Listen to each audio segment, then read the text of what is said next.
¿Qué tal? ¿Cómo están? Este es un nuevo programa de Tu Salud a través del canal Cayetano Más. Soy el doctor Leslie Soto y hoy día vamos a hablar de un tema muy interesante, la hipertensión arterial, un enemigo silencioso que puede estar presente en muchas personas. Aproximadamente 5.5 millones de peruanos la padecen, pero ¿lo sabe usted? ¿Lo tendré yo? No lo sé. ¿Cómo podemos saber el diagnóstico exacto? ¿Por qué aparece? Tenemos a la hipertensión arterial como la principal causa de enfermedades cardiovasculares. Para saber mucho más de esta enfermedad, vamos a hablar con el doctor Félix Medina. El doctor Félix Medina es cardiólogo del Hospital Nacional Cayetano Heredia y profesor de la Universidad Peruana Cayetano Heredia. Doctor Félix, ¿cómo está? ¿Qué tal? Doctor Soto, muchas gracias por la invitación y gracias por la oportunidad. Doctor, cuéntenos, ¿qué es la hipertensión arterial? ¿Por qué es un enemigo silencioso? Bueno, yo creo que usted lo ha definido muy bien. Es un factor de riesgo, conocido como tal. Imaginen ustedes que tienen una manguera de agua y abren el cañito y lanzan el agua por esa cañería. Esa agua va a transcurrir con una velocidad y con una fuerza. Igual es en el corazón. El corazón se encarga de distribuir la sangre. Se llena de sangre y la distribuye a través de unos canales, las arterias. Cuando ese fluido es, digamos que amigable, baja presión, no hay problema. Pero cuando esas arterias o esas cañerías se enferman, la fuerza con que va a transcurrir esa sangre va a ser a mucha presión, a mucha fuerza. Y eso origina la enfermedad hipertensiva. La hipertensión arterial es eso, justamente, es la presión muy alta de las arterias debido a la enfermedad de las arterias, justamente, y que dañan a todo el organismo. Lo que me llamó la atención es la parte estadística. Dice más de 15 años. Eso quiere decir que uno la puede padecer de muy joven. Lamentablemente es alarmante, si bien uno se preocupa por muchas enfermedades que existen en el mundo, pero se ha hecho un recuento en los últimos 30 años de lo que significa enfermedades cardiovasculares. Y efectivamente la enfermedad que mata más son las enfermedades cardiovasculares en todo el mundo. Todo se ha duplicado, mortalidad, incapacidad. Pero dentro de todo este grupo de causas, hipertensión es el número 1. Y esto afecta en general a toda la población. Lo que pasa es que los porcentajes van cambiando. En nuestro país se han un poco actualizado y sincerado las cifras y se sabe que es más o menos un 20%. En pocas palabras, 1 de cada 5 peruanos adultos es hipertenso. Lo malo es que solamente la mitad lo sabe, probablemente, o menos de la mitad. ¿Qué factores de riesgo existen para ser hipertenso? Bueno, hay que aclarar que es una enfermedad crónica, es decir, que no se cura. Es una enfermedad, por lo tanto, evidentemente no curable y que necesita un control estricto. Solamente sabemos factores que la pueden promocionar, pero no hay una causa única, por eso que es muy difícil de curar y imposible, en verdad. Hay un tipo de hipertensión que es otro capítulo que se llama la hipertensión secundaria, en donde sí hay una causa, pero en la mayoría, el 95-99% de los casos, es la llamada esencial, primaria, idiopática, que no tiene causa definida. Los factores más importantes, de hecho, es familia. Si yo tengo papá, mamá hipertensos, tengo ya un factor en contra. Si soy obeso, si soy diabético, si soy sedentario, y una fila que va creciendo en factores de riesgo. Es lo que se conoce como factores, digamos que causales de cierta manera, ¿no? Promotores de hipertensión. Y actualmente con la comida chatarra, con el sedentarismo, la gente ya no hace tanto ejercicio como hacía antes, promueve pues que haya más hipertensos. De todo lo que significan alimentos, evidentemente la obesidad es el factor número 1 para promover hipertensión arterial, y muy pegadito a eso está la ingesta de sodio, o sea, de sal. Nuestra comida, si bien es cierto, no hay duda que es muy agradable, muy rica, pero también es muy cargada de sodio. Tenemos una cantidad de ingesta de sodio que es 5 a 6 veces lo normal que deberíamos tener, y en el norte del país es mucho más. Entonces ya se ha visto que la ingesta o el tomar o comer, aquí hay mucho sodio precozmente, inclusive desde niños, promueve hipertensión arterial a largo plazo, ¿no? 20, 30 años después. ¿Cuándo uno debería comenzar a chequearse la presión arterial?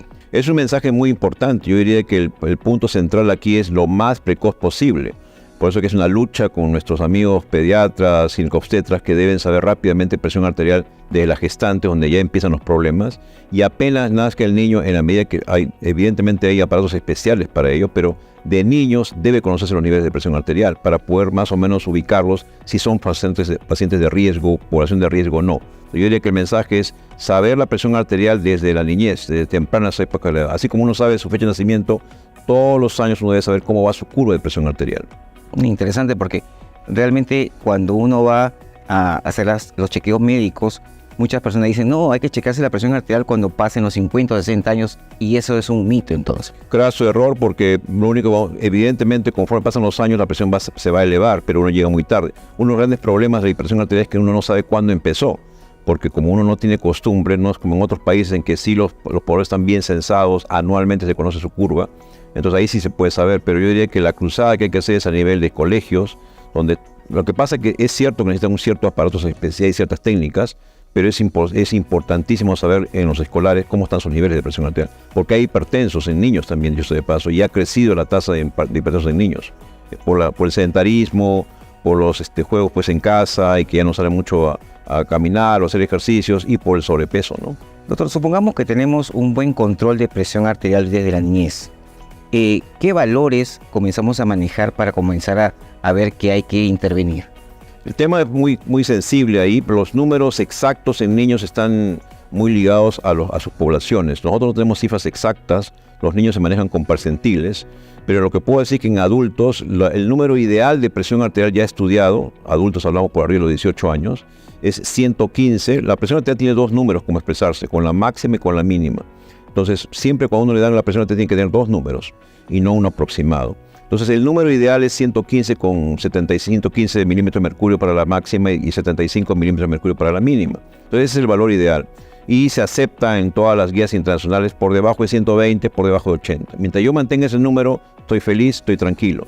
Si yo comienzo a elevar mis números por arriba de 120 la máxima y por arriba de 80 la mínima, ya debo preocuparme. Y el clásico hipertenso, según la escuela europea y muchas escuelas, es 140 o 90 milímetros de mercurio como ya el límite en que uno ya es hipertenso como enfermedad. Y cuando comenzamos a pasar pues el 120 y el 80, comenzamos a intervenir no farmacológicamente. Es un punto de gran discusión hoy por hoy. Efectivamente, ese grupo de pacientes todavía no tendría que recibir medicación, mientras que se mantenga en 120, 121, pero el gran debate es cuándo empezar, ya sin lugar a dudas, en donde no hay ninguna discusión, es con 140. Eso se ha actualizado hace muy pocas semanas, se ha publicado la Guía Europea de Hipertensión Arterial, que es la más reciente, el 21 de junio para ser exactos, donde claramente se enfatiza que deben recibir fármacos todos aquellos hipertensos, independiente de qué enfermedad tengan, además, más de 140 o más de 90 de diastólica. O sea, 140 o 90 tienen que recibir fármacos. El debate está en qué hago entre 120 a 140 y qué hago entre 80 a 90.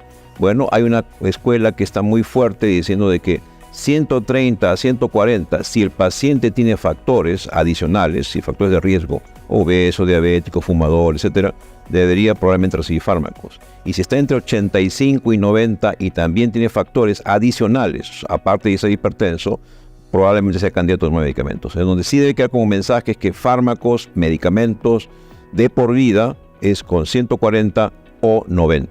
Ese es un buen punto, doctor, el puntito del de por vida. Mucha gente piensa que soy hipertenso, me han recetado medicación 1 mes, 2 meses y ya me curé, porque me tomé la presión nuevamente y está normal. Sí, eso es un tema muy sensible. Hay que hacer mucha educación para eso. Hay que partir del principio, como hemos comentado inicialmente, esto es una enfermedad crónica y las enfermedades crónicas significan enfermedades que no se curan. Es una enfermedad que va a tener que tomar. Felizmente, si bien no podemos curarla, podemos controlarla. Hoy por hoy sí se tiene bastantes armamentos, bastantes estrategias que son efectivas. Entonces sí se puede controlar perfectamente, eso no es mucho problema. El lío está, y ese es uno de los grandes problemas que hay en este momento, es el factor llamado adherencia. ¿Qué significa eso? Que el paciente siga tomando la medicación. Y el otro factor es que el médico también sepa instruir, porque hay mucha comunidad médica que lamentablemente también le dice, no, descanse un tiempo, ya baje la dosis, etc. Eso no es posible. La única situación en donde podría bajar medicamentos es que yo haya sido obeso, tremendamente gordito, y pues que yo bajo de peso y de repente ahí mi presión se regula. No me estoy curando, se está regulando mejor con el peso, pero no me estoy curando. En la medida que yo sube peso, otra vez va a subir. Entonces, por lo tanto, el mensaje es muy claro. La medicación es de por vida en esencia. No se quita nunca. Y por más que uno se sienta bien, por más que le encuentren una presión buena, óptima, claro, porque está maquillada, está con medicamentos. Ese es el tema. Por ejemplo, que he sometido a una banda gástrica que es bien gordito, baja de peso, quizás mejore su presión arterial, pero debe seguir controlándose. Es la misma historia muy dramática y muy equivocada que dicen la diabetes se cura, hagan su cirugía bariátrica y se curó de diabetes.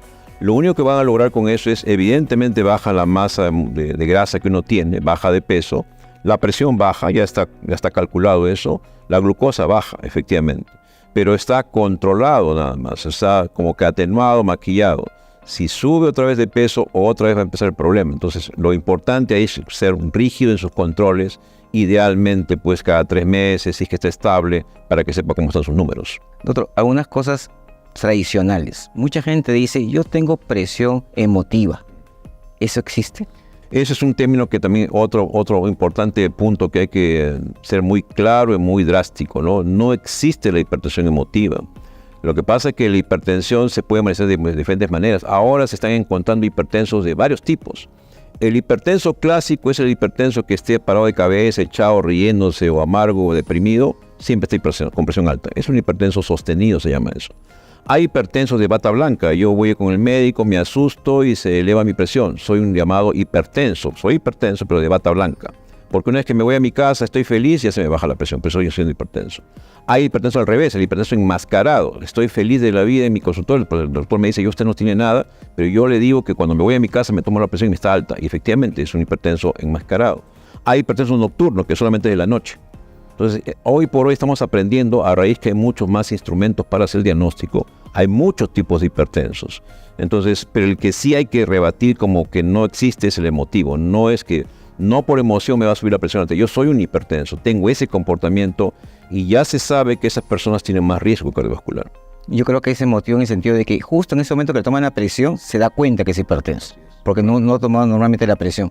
Eso quiere decir entonces, doctor, que al haber tanto tipo de hipertensos, hay que hacer un trabajo especial con ellos.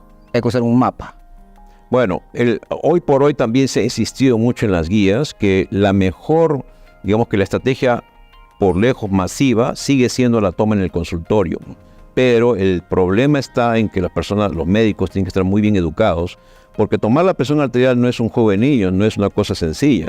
Tiene una serie de pasos que uno tiene que seguir estrictamente, desde la posición, cómo me siento, si hablo o no hablo, si tomé café o no tomé café, si estoy ansioso. Entonces, una serie de elementos que son muy claros para tomarse la presión. Más o menos toma 15 a 20 minutos tomar la presión arterial adecuadamente, porque hay que tomarla varias veces.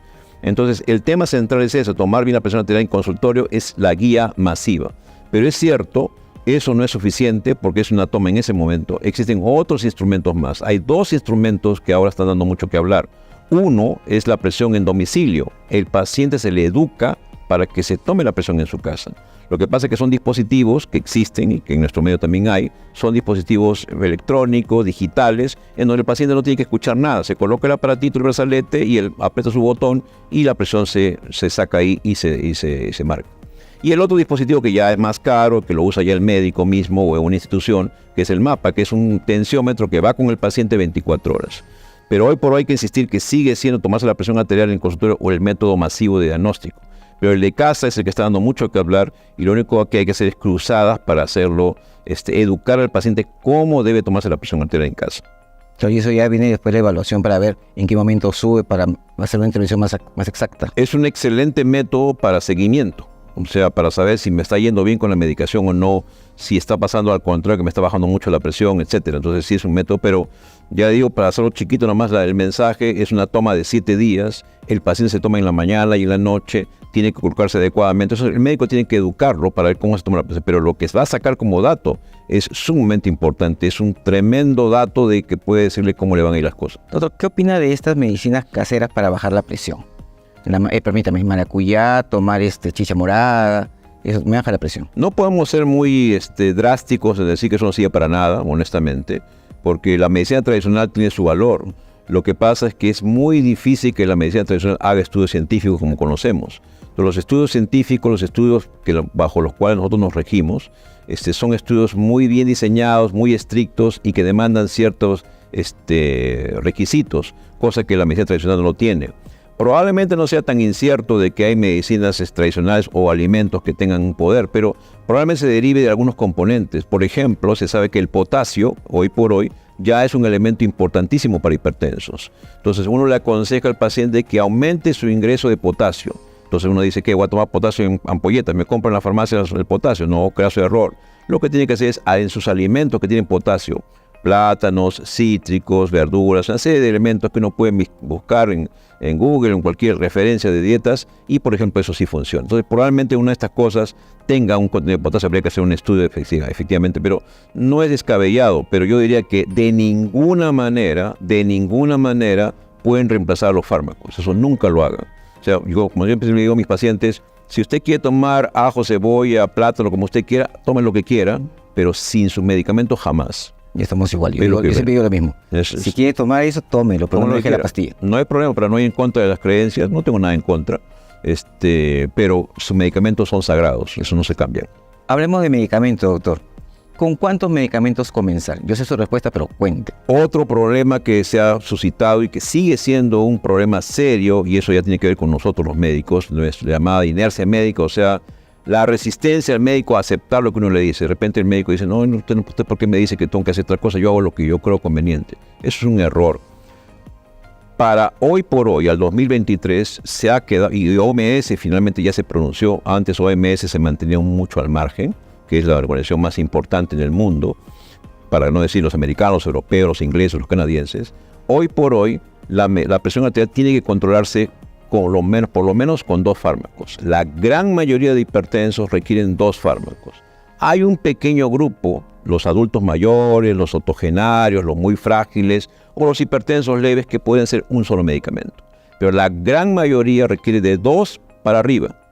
Hoy por hoy se está pregonizando y se está dando mucha difusión a usar medicamentos en una sola pastillita, tener 2 o 3 componentes. Eso se llama combinación fija. Entonces la fórmula mágica ahora es combinar y que sea en una sola pastilla.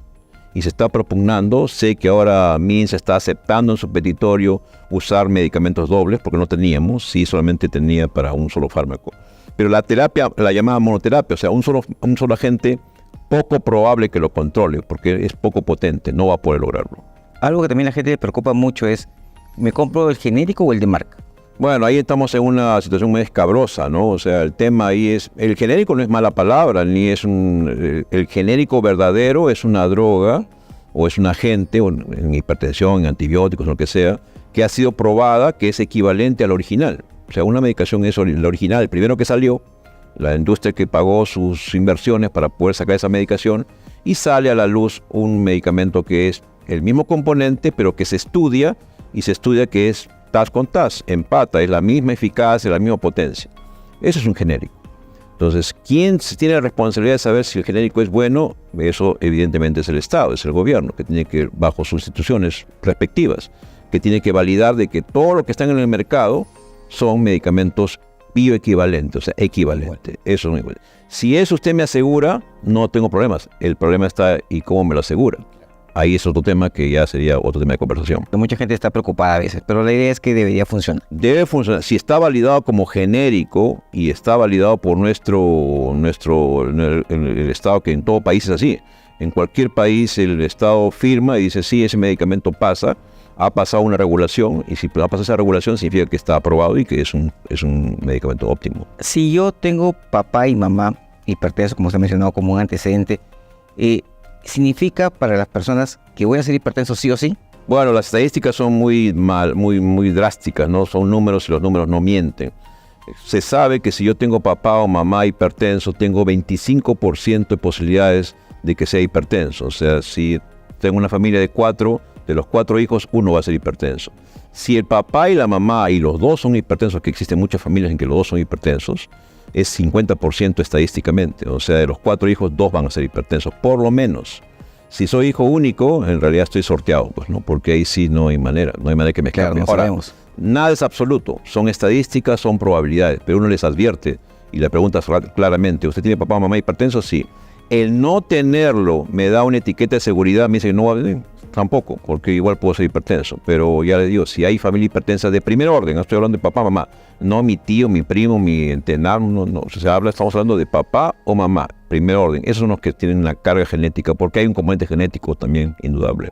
Si yo conozco esto, puedo evitarlo o disminuir el riesgo. Sí, por lo menos tengo que estar atento. O sea, yo le digo a los pacientes, como usted ya sabe, si usted es hijo hipertenso, hijo de diabético, sabe que está con el ticket ahí ganador. O sea, si usted va a tener que cuidarse mucho más porque sabe que en algún momento va a ser hipertenso o en algún momento va a ser diabético. Entonces, es mejor estar consciente de eso y vigilarse y controlarse, ¿no? ¿Qué pasa cuando a usted le dicen, doctor, yo no tomo mucha azúcar ni mucha sal, yo tomo gaseosa light, gaseosa cero?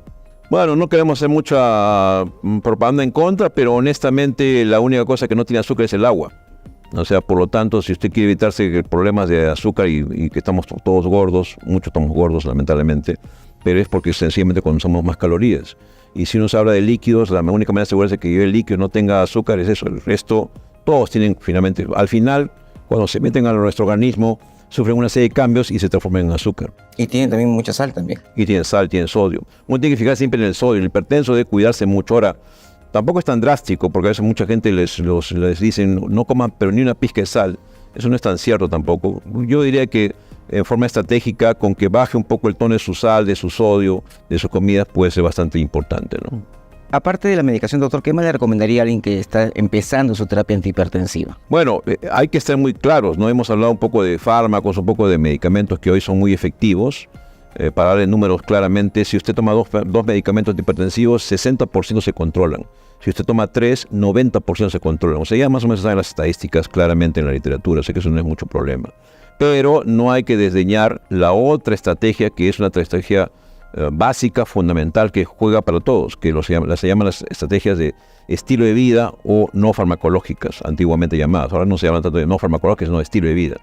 Hay 4 estrategias no medicamentosas que son sumamente valiosas, son dramáticamente importantes. Y si uno no lo hace, sencillamente gasta más medicamentos, no funciona y se arriesga porque puede tener un problema que no hemos hablado mucho de las consecuencias, pero las consecuencias son fatídicas.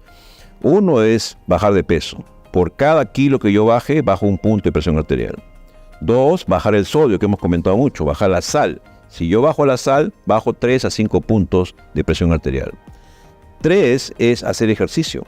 El ejercicio está tabulado, ya está calculado. Si yo hago 150 minutos por semana, que significa pues unos 30 minutos 5 veces por semana, de un ejercicio vigoroso, una cosa entretenida, no jadeando, pero un ejercicio activo, semanalmente, también bajo que entre 5 a 10 puntos de milímetro de mercurio. Y el último punto importante es de ninguna manera fumar. Nada que 1 o 2, un poquito, es 0, ahí no hay transacción. El tabaco es un factor muy malo y para el hipertenso lo hace más rebelde, más resistente, más demandante y de ninguna manera se puede aceptar. Son las 4 farmacológicas. Puede haber otras cosas más, ya le decíamos, respetamos a los no tradicionales, a los medicamentos tradicionales o si se quiere pues de medicina de este tipo tradicional, pero son las que se han estudiado sí científicamente. Doctor, y finalmente, consecuencias de la hipertensión.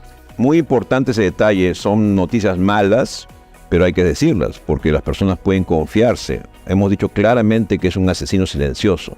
Asesino, ¿por qué? Porque mata. Y silencioso, ¿por qué? Porque no avisa, no le va a avisar cuándo lo va a matar. Pero yo les digo también muy claramente a mis pacientes, aunque suene duro, digo, si se muere usted, bueno, pues llorará a su familia, pero usted no se va a dar cuenta. Lo más triste es que usted no se va a morir.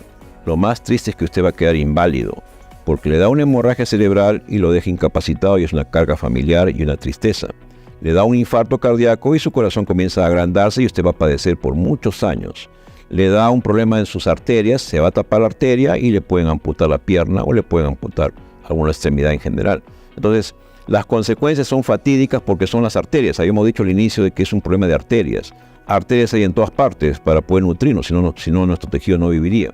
Entonces, la hipertensión arterial es causa número 1 de problemas vasculares cerebrales, infartos, hemorragias, problemas cardíacos, infartos cardíacos, problemas en retina, quedan ciegos, quedan deteriorados, problemas en renales. Muchas veces hablamos de los pacientes que necesitan diálisis, trasplantes. Bueno, la causa número 1 por lo cual tienen que emplear diálisis o necesitar un trasplante es por hipertensión o diabetes. Entonces estamos hablando de cosas, una enfermedad que es realmente muy mala porque no va a avisar, o lo va a matar o lo va a dejar incapacitado y lo va a hacer sufrir mucho. Aparte del costo que puede significar esto para la familia y para el mismo paciente, ¿no? Un gusto tenerlo con nosotros. Encantado. Muchísimas gracias.